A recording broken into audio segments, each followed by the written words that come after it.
Welcome again. My name is Luis Alberto Mares, and I am the Director of Community Mobilization Programs at the Latino Commission on AIDS.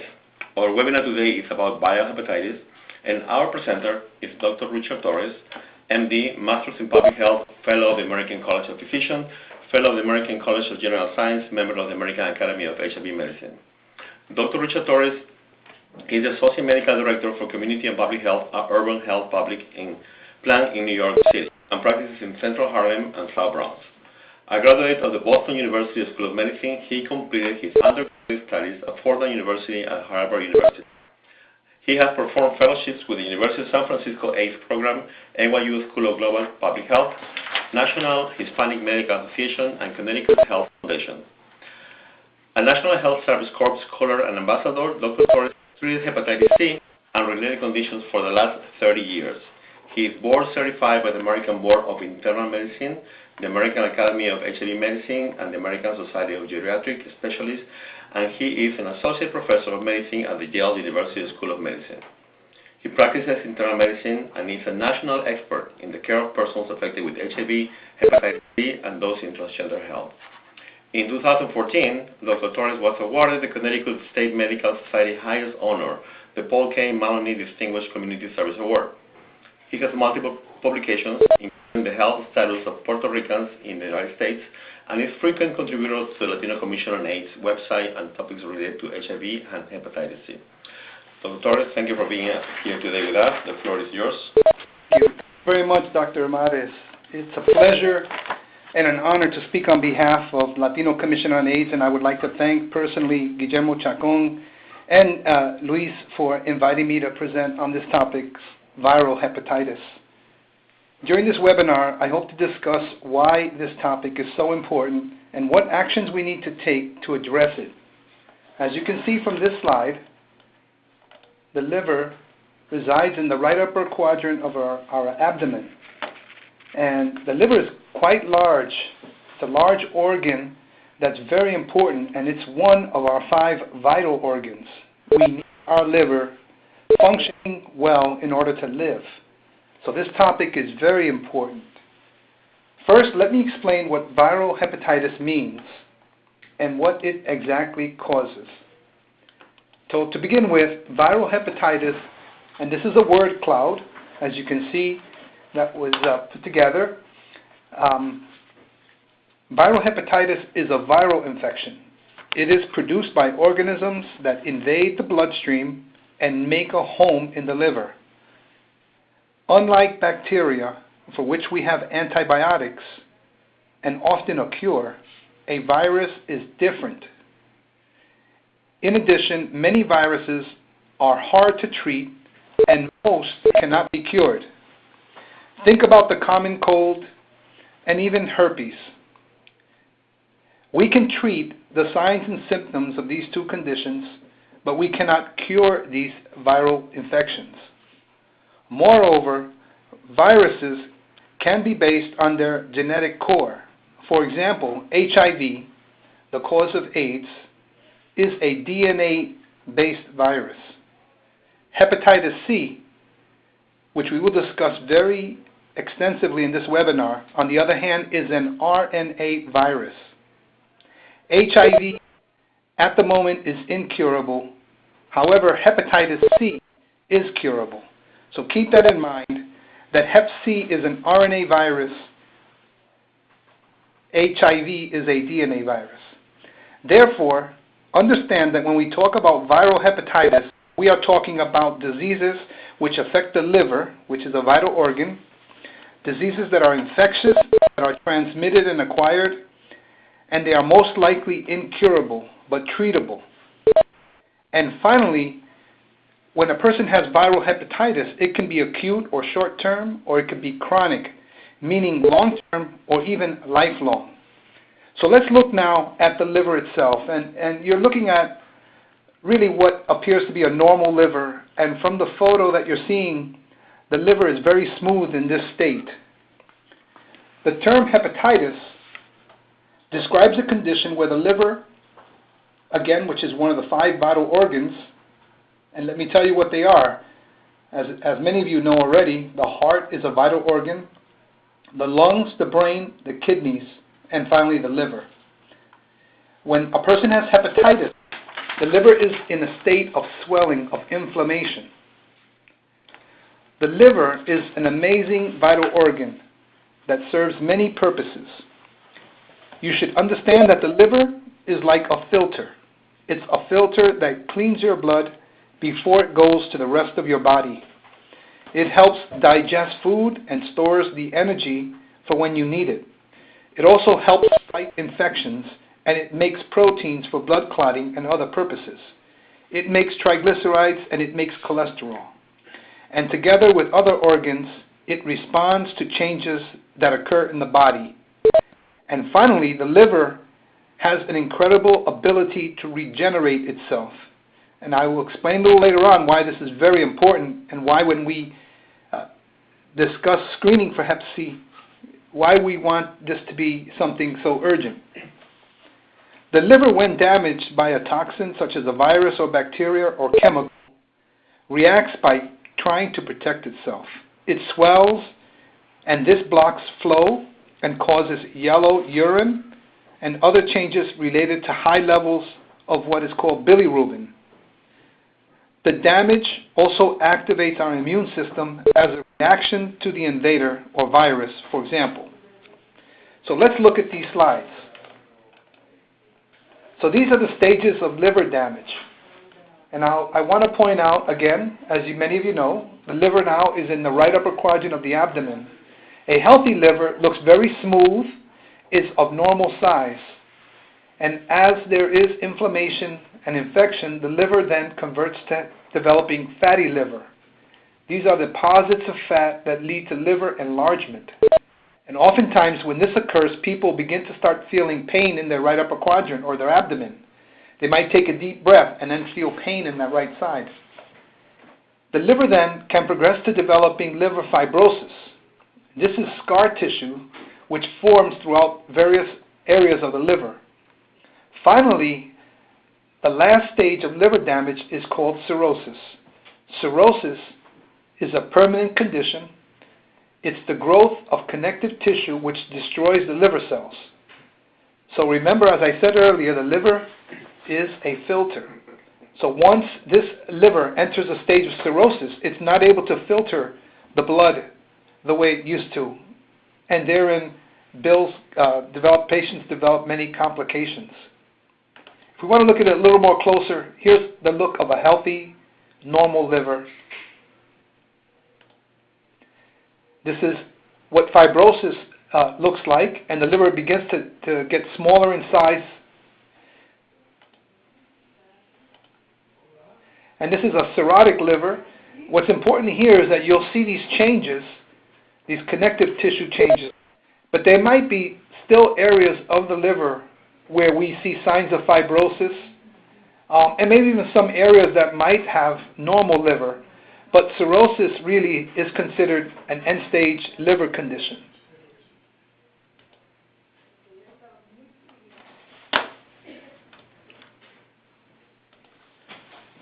Finally, the liver can develop cancer. And this is one of the end-stage diseases which occurs. Of course, when a person develops cirrhosis, they're at risk for liver cancer. Patients who have hepatitis B and C can develop liver cancer. And this is really the findings. This is a liver that is fairly advanced. The only option here is liver transplantation. And unfortunately, many patients do pass due to this condition. So let's look at the different types of viral hepatitis. And I'm just going to focus on hepatitis A, B, and C. But there is also hepatitis D and hepatitis E. And there are some other forms of hepatitis that we won't discuss today. Hepatitis A is a virus that mostly affects children and has a route of transmission that is fecal and oral. Usually the carrier rate is negative or none. There is no chronic infection, and there is vaccine prophylaxis against hepatitis A. Hepatitis B is, again, a DNA virus similar to HIV. Hepatitis B can produce chronic infection, It can occur at any age, and the route of transmission can be parental, meaning through injection, vertical, meaning through mother to child, or sexual, meaning partners without protection, unprotected relations. The age affected can be any age, and it commonly produces a chronic disease, and the carrier state is common. Viral hepatitis C, and we're going to focus on this a little bit more, again is an RNA virus. So compare B is a DNA, hepatitis C is an RNA virus. Hepatitis C affects adults, does have a carrier state, does have a chronic infection state as well, does not have vaccine. As I mentioned again, hepatitis A is highly contagious viral liver infection. It is preventable by vaccine and is caused by ingestion of fecal matter. That's why it's so important that when individuals use the restroom that they wash their hands very carefully and dry their hands properly, preferably with air. It might last for weeks and even up to months. Some of the symptoms could be yellow skin or jaundice, nausea, and abdominal pain due to swelling of the liver, as I mentioned a little earlier. It is spread by direct contact, infected food at a restaurant, and sewage contamination. Hepatitis A. Here is a geographic distribution. Here's the geographic distribution of hepatitis A infection. And you can see that there's very high rates in red in many countries. Central, South America, Africa, parts of Asia. Here's the U.S. in green, which have a lower rate of hepatitis A. And that's because of sanitation, hand washing, and cooking food properly, and many other measures that are done. But in many undeveloped countries, this is a very common infection.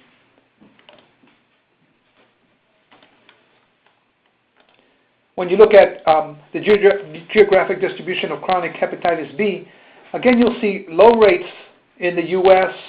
and in North America, Canada, but higher rates in some other countries. Here's Sub-Saharan Africa and Asia. Very high rates in the Asian population for hepatitis B infection and chronic Hep B. Hep B again is a DNA virus with no cure and is chronic, meaning that it is lifelong. We can treat and manage hepatitis B virus, but it can cause chronic illness, liver failure, and liver cancer. Now let's talk about hepatitis C. This is very interesting because as Dr. Mares explained, I've been practicing for 30 years, and when I graduated medical school, the hepatitis C virus had not yet been identified. In 1983, for example, it was known as hepatitis non-A, non-B. We knew about hepatitis A and hepatitis B, but we were seeing a hepatitis infection that was different than both A and B, and that's why it was called non-A, non-B. In 1988, the hepatitis C virus, as shown here on this electron micrograph, was identified. And when that occurred, many things started to change.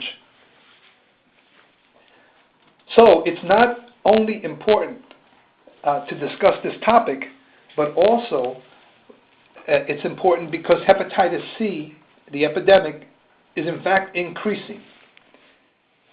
And we need to be able to diagnose, treat, and in fact, as I mentioned several times, we can cure hepatitis C. It is believed that the hepatitis C virus that lasts in certain people between 20 and 30 years can more likely develop end-stage liver disease, cirrhosis, and liver cancer in the next 10 years. When we look historically at the people at greatest risk with hepatitis C, we know that the CDC has stated that people or persons in the U.S. born between 1945 and 1965 were more likely infected with the hepatitis C virus. if you fit into that category, having been born between 1945 and 1965, then you would be in your middle to later 50s or your 60s, and it is estimated that if you acquired the virus in the 70s, and since that would mean that you would have the virus now for 20 or 30 years, your risk of having developed cirrhosis is much greater. And it is estimated by the CDC that between 2018 and 2024, we're going to see in the U.S. many of those persons infected in the 1970s with end-stage liver disease and liver cancer. These individuals are called baby boomers, and it is for that reason that the CDC has mandated that anyone in the U.S. born between 1945 and 1955 should be tested at least once in their lifetime for hepatitis C. This slide reviews some of the points that I've already made, but globally, an estimated 71 million people have chronic hep C. A significant number of those who are chronically infected will develop cirrhosis and liver cancer. Remember that I said that bacteria has antibiotics. Viruses have antiviral medications. They can cure more than 95% of persons with hep C infection, thereby reducing the risk of death from liver cancer and cirrhosis, but access to diagnosis and treatment is low. And I think that is the reason why Latino Commission on AIDS is focusing on this topic so much. So think about this. In terms of hepatitis C, for every 100 new persons diagnosed with hep C, 75 to 80, the majority, will go on to have chronic hep C. 60 to 70 of those people will develop chronic liver disease. 5 to 20 will get cirrhosis, and 1 to 5 will develop liver cirrhosis or liver cancer.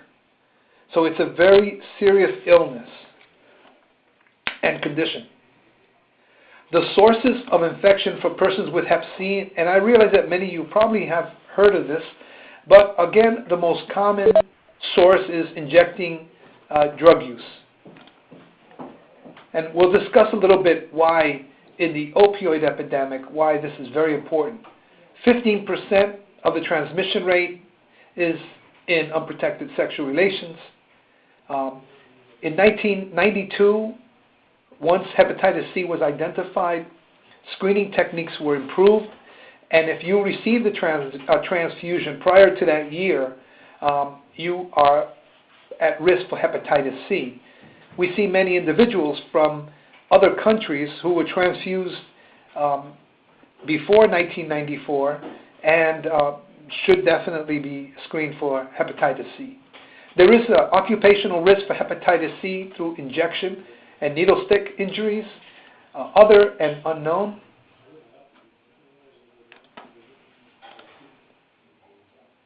And why is this topic again important? We see new infections with hepatitis C, and they have tripled since 2010. So this is a very dramatic slide showing the reported cases of hep C in the U.S. from 2010 to 2015. If we look a little bit more closer, we're going to find that one of those reasons is the opioid epidemic which exists in the U.S. at this time. On the y-axis is the percent drug treatment admissions reporting injection of any opioid.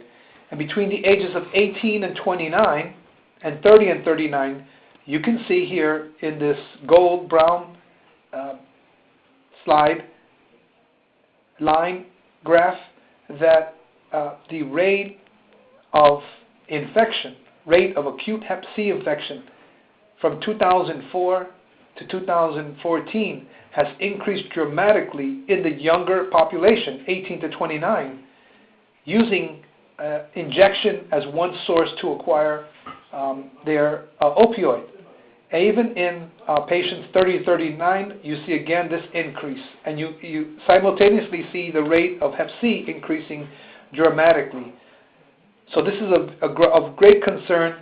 I know in the U.S. we're just beginning to address the opioid epidemic, and hepatitis C is following very closely.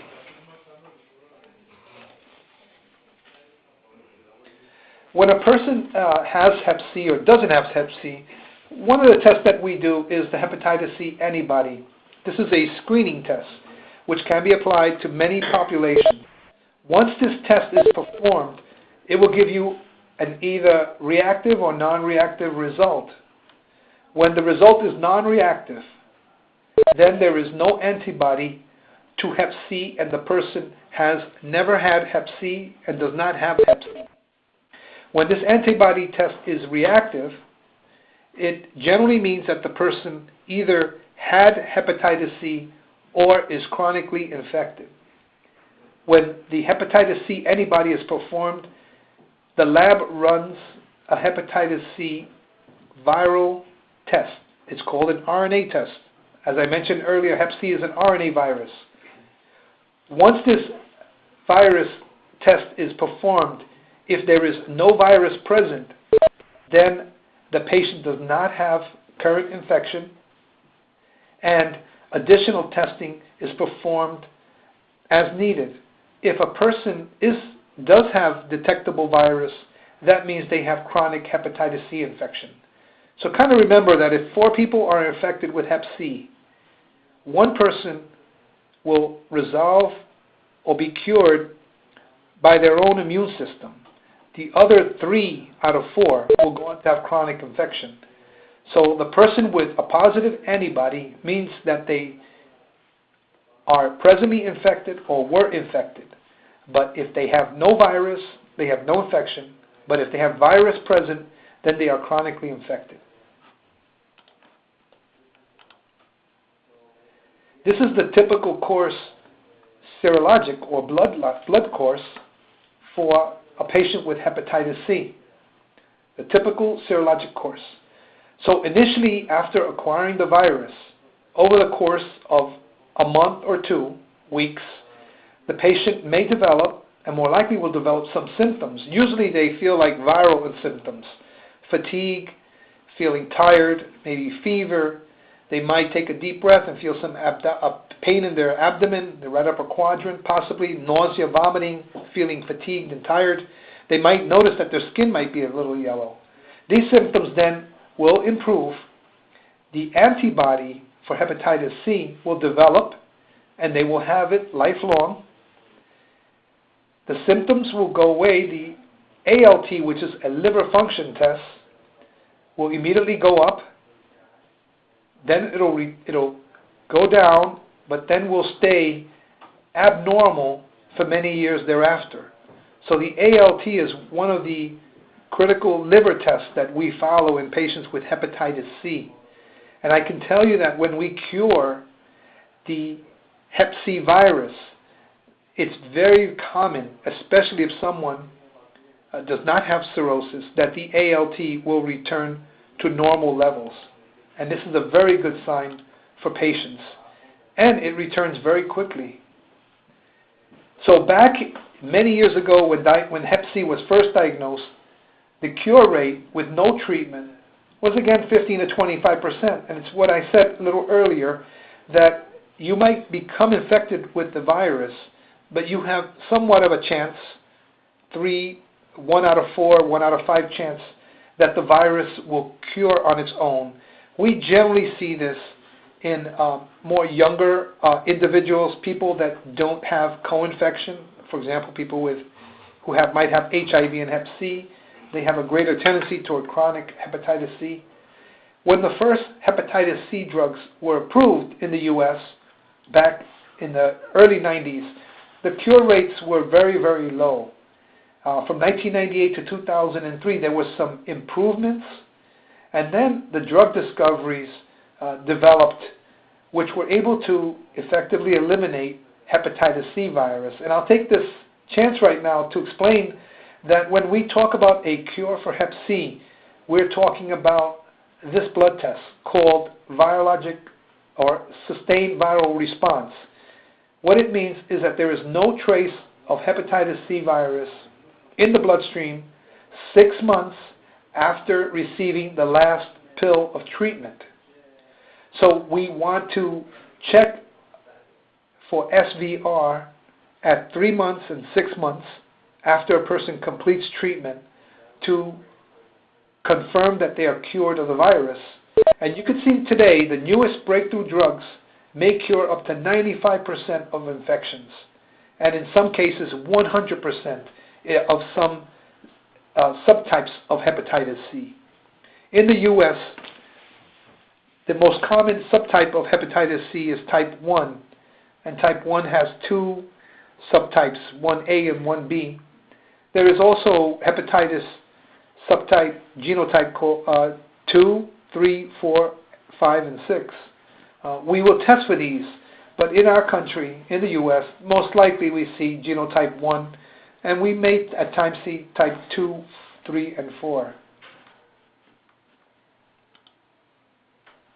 So the road to cure, and this is very important. Remember, Hep C discovery, the virus can't be identified yet, but is described as non-A, non-B hepatitis in the 70s and early 80s. Then the Hep C virus was detected. PEG interferon and ribavirin were approved by the FDA for treatment, and we had the slow progression of more effective drugs, as you see here, until today, when the cure rates are extremely high and much better. So in a matter of 30 years, we went from drug discovery, where the cure rates were less than 10%, to discovering the virus in 1988, 30 years later to cure. It's been very dramatic. So let me summarize.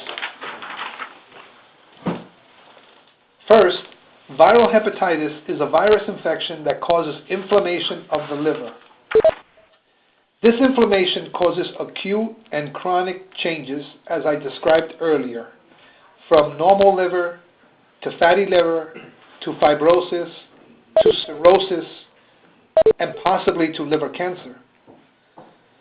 Viral hepatitis includes hepatitis A, B, and C, but there are other types as well. Hepatitis C is very important today because the epidemic is increasing. Remember that those born between 1945 and 1965 are more likely to be infected, but there are other risk groups, including people with injection drug use, unprotected sexual relation, needle stick, transfusions before 1992. Hepatitis C is curable. It doesn't matter if you've had hepatitis C for 20 or 30 years. It is still curable. The medications we have are very effective, and the cure rates are 95%, often with simply 2 to 3 months of treatment. In some cases, 6 months of treatment are required, but that generally occurs depending on the genotype or the subtype and possibly the level of cirrhosis. And finally, I want to highlight that screening for hepatitis C now is paramount, very important. We will not have this opportunity in the next 5 to 10 years, especially for those infected in the 1970s and early 80s, because they are at greatest risk. And if we are able to diagnose individuals presently by testing, we can treat them now and get them to cure.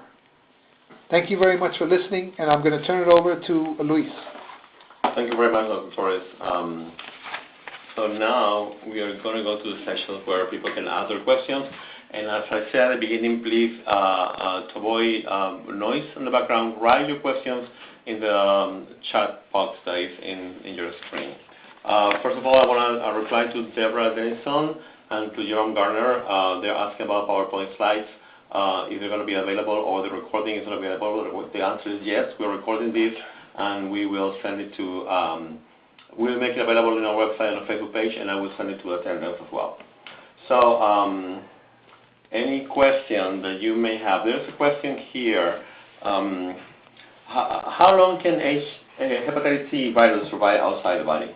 Okay, that's a great question, and it's a real common question that people ask.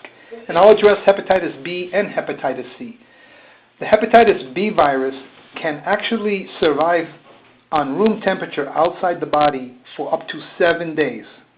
So if there's a blood spill somewhere, even in the train, at home, at the workplace, and that blood spill has not been appropriately cleaned with bleach and water, you should be very cautious because hepatitis B can survive for up to a week. Of course, hepatitis B is transmitted primarily from blood-to-blood contact, but if you have an open wound, that increases the risk, obviously. Hepatitis C is more interesting. Hepatitis C can actually survive outside on room temperature for up to 3 weeks. So it's very, very important to realize that there are a lot of ways that the hepatitis B virus can infect an individual, and you must be very cautious. Thank you. There's 2 questions here that might be related to each other. One question is, once cured, can I get the infection again? And the other person is asking, what is the rate of hepatitis C reinfection among injection drug users? Okay, great question. So the answer to the first question is yes. You can become reinfected with hepatitis C. I have had patients that I have treated for genotype 1, for example, whose partner had genotype 3. And once the person was cured of genotype 1, through unprotected sexual relations, acquired genotype 3. So it's very important to tell patients, yes, we can cure your infection, but you can acquire the reinfection. And we have no vaccine for hepatitis C. So when a person is cured of hepatitis C, it is very important that they use great precaution not to become reinfected. The second question related to reinfection rates, and this differs among populations. One of the things that we've seen, especially in injection drug users, is that the rates have come down since the 1980s. As you can imagine, when you look at the HIV epidemic, more patients, there's greater access to clean works, people are less likely to share, and they're able to get the needles and works in pharmacies without prescriptions. So this has helped quite a bit. A lot of education has gone on. The actual reinfection rate, I must say I'm not exactly certain of. I don't think it's very high, but again, it depends on the population that you're talking about. If it is patients who have comorbidities, let's say they have mental health conditions, they have active drug use, they're impoverished, then they're more likely to use other people's needles, share needles, and be around other individuals that either are infected with hepatitis C and may not have gotten treatment. Jerome wants some explanation about sexual contact and blood fluid risk. Okay, so that's a great question. Again, hepatitis B and C, and we'll talk about both of them, but they both are transmitted from blood-to-blood contact, so that the risk, for example, in hepatitis B and C, is not as great when we are talking about sexual contact, but it varies depending on several other factors. In general, when a person engages in more risky sexual relations, when there is anal intercourse, anal contact, when there is relations, when a person is menstruating, when a person has hepatitis or herpes, for example, and hepatitis C, the risk increases. So that it's not a straightforward answer. It depends on their activity. Yes. The doctor says that HIV is a DNA virus, but originally it's an RNA virus, and the reverse transcriptase convert it to DNA. Clarify, please. Okay, well, that's a very, very good question, and the answer to that is yes. And presently, HIV is incurable for many reasons. As you know, there is a cure program that is ongoing and has been more aggressive in the last 10 to 15 years. And as I mentioned earlier, that as a DNA virus now, it is a virus that integrates into the nucleus of the cell. Let's compare it to hepatitis C, an RNA virus which does not integrate into the nucleus. It's a virus that stays in what we call the cytoplasm or fluid of the cell. And for this reason, the newer hepatitis C drugs are able to penetrate the cell and are able to interrupt and destroy the life cycle of hepatitis C. HIV, on the other hand, does not have that ability at this time, the HIV medications. The HIV medications, on the other hand, control the entry of the virus, they control the exit of the virus, they also work in other ways to interrupt the life cycle of the virus, but they do not eliminate the virus like we see in hepatitis C. If someone is infected with genotype 1 and becomes reinfected with a different type, will they have treatment for them? Yes, the answer is yes. We have been very lucky that many of the newer agents and medications that we see on the market now are what we call pan-genotypic. They can treat all genotypes. And that was a great question, because if you are treated once for Hep C, there are tests that we presently do to also look at whether any resistance to medication has occurred.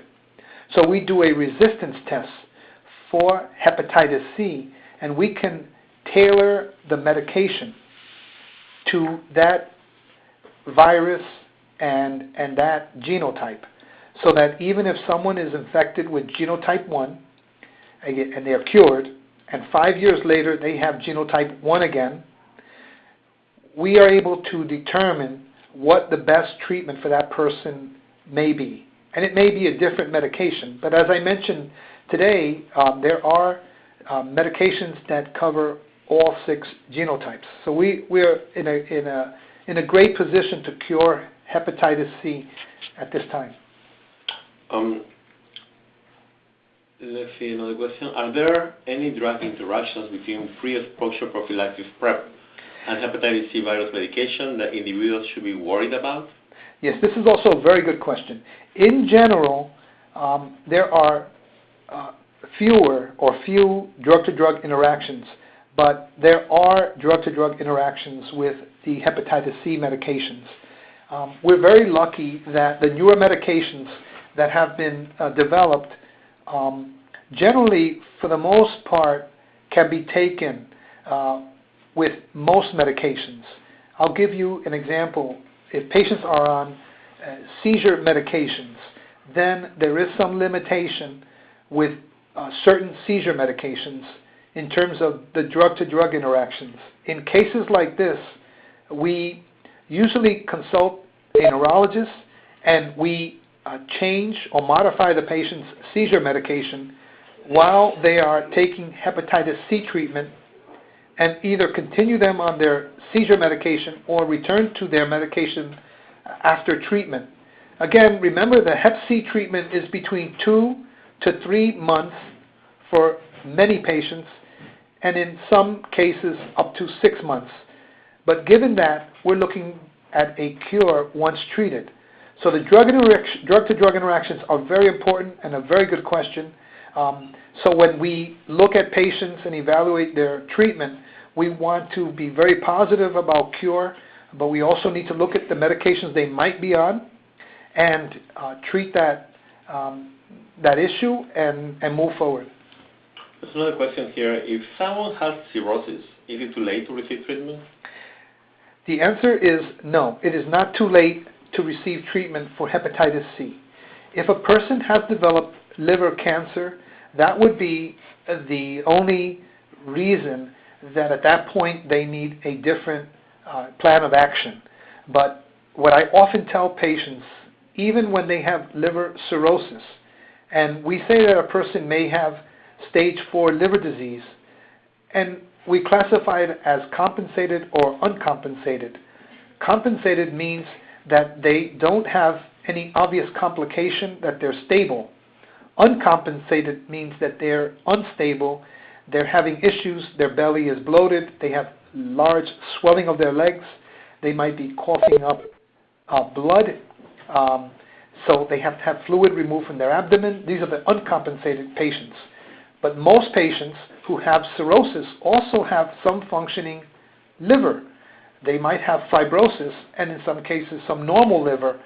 So in these cases, if you can exclude that they have liver cancer, these patients can be treated. So a patient shouldn't think if they have cirrhosis that they cannot be treated. They can be treated. And I'll also mention that for obvious reasons, alcohol cannot be used during the course of treatment for Hep C. And unfortunately, some of our patients use alcohol and have Hep C, and this needs to be addressed also during the course of treatment.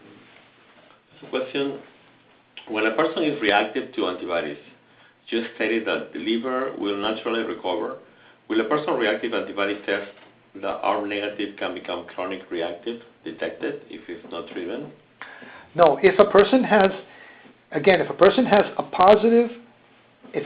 positive antibody test, what it means is that they have been infected at some point. Someone transmitted the virus to them, hepatitis C. And when we have a positive antibody test, we check for the viral load. When the viral load does not exist, when it's zero, when there's no virus in the bloodstream, we say that person resolved the virus.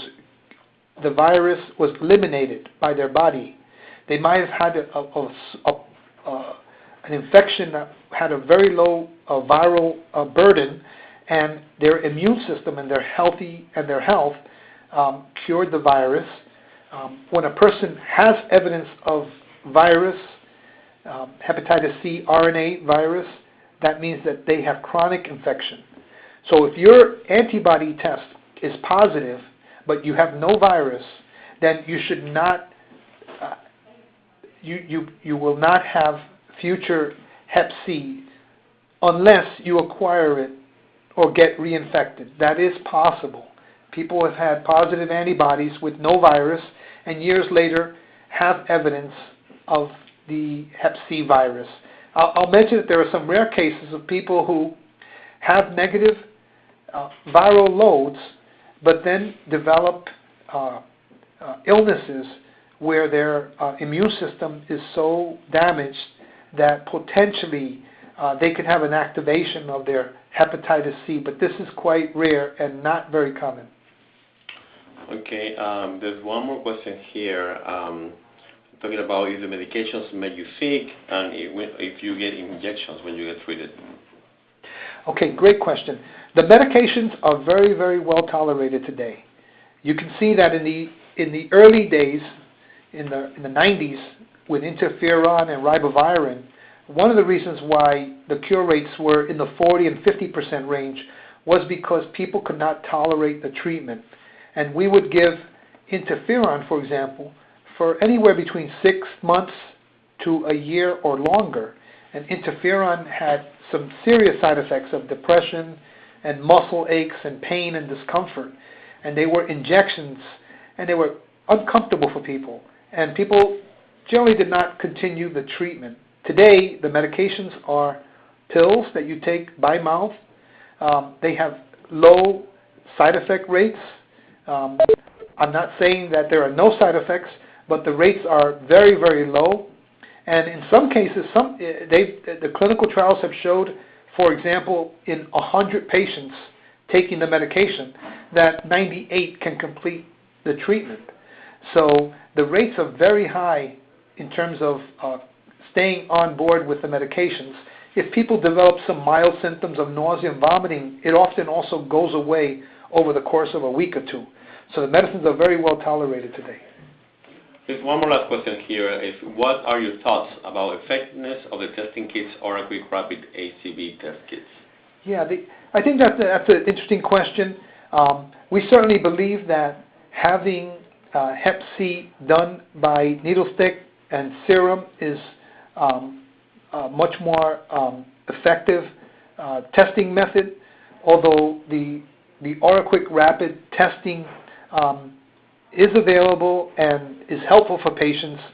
I think that if you are a person who has risk factors, that having the OraQuick rapid HCV test performed is helpful, but it should be followed up and confirmed with serum testing for Hep C antibody and viral load. That would be the most effective way to be more certain. The rates of false negatives with some of the testing by mouth unfortunately could lead to patients not being diagnosed in a timely manner and not getting treatment. Okay. I don't think there's more questions here. There's one more. Is there going to be a different way to test for HCV RNA besides drawing the patient's blood? I'm not aware of any other testing at this time that would be as effective as the serum testing for blood. Remember that when you test using other methods, such as testing saliva, testing bodily fluids, that oftentimes you're not going to get the type of concentration that you would with a blood test, and so it may not be as accurate as you would want it to be. I think at this point in time, the serum testing is what is recommended by the CDC and by providers. Is the medication for hepatitis C expensive? And if so, are they covered by insurance? Yes, that's a great question. The early cost of these medications, the direct-acting antivirals, and that's the general term for the newer agents, initially were extremely expensive, in the range of $100,000 average. Again, despite the acquisition cost being $100,000, when you consider the consequences of hepatitis C, which would produce costs anywhere from $800,000 to $1 million for liver transplant and treatment. You put that in perspective. The newer drugs that have recently been approved have cut that cost in half or even a third. They still are expensive medications, but the access has improved. Many of the companies have programs for patients that have no health insurance. More of the commercial insurance plans are covering treatment. Again, the treatment has become very effective, and in some cases 8 weeks treatment and 12 weeks treatment. So they've been able to show that shorter treatment term is just as effective as longer term, and they've been able to reduce the cost that way. Also, the testing has improved so that we don't have to do liver biopsies like we did years ago as often as we do now. So liver biopsies are done rarely today as compared to in the 80s and 90s when they were done pretty much on every patient with hepatitis C. So we reduced those costs. So in general, I would tell patients, get tested, and if you are positive for chronic hep C, feel reassured that you will get your medication. We will find a way to get to a cure. All right, there's one more. Why is there no federal program for hepatitis C like the Ryan White program? We have a lot of people needing treatment who does not have any insurance. So it's a good question, and I can't give you an exact answer. I think there are, again, many avenues to get treatment. There are barriers that do exist. The barriers have been reduced. If you look at the history of treatment of Hep C in New York and in other states, things have changed quite a bit. Initially, when the costs were so high and there were so many patients being diagnosed in a short period of time, the costs were incredible for some states, and the burden very high financially. And they started to stratify patients, saying that you had to have more advanced fibrosis and cirrhosis to get treatment, or you had to have other complications before they would approve medication.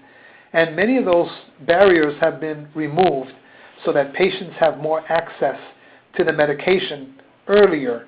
And we know that if we have a patient that will take the medication and we start treatment, they will get to cure faster, and there will be less complications, less emergency room visits, less illness.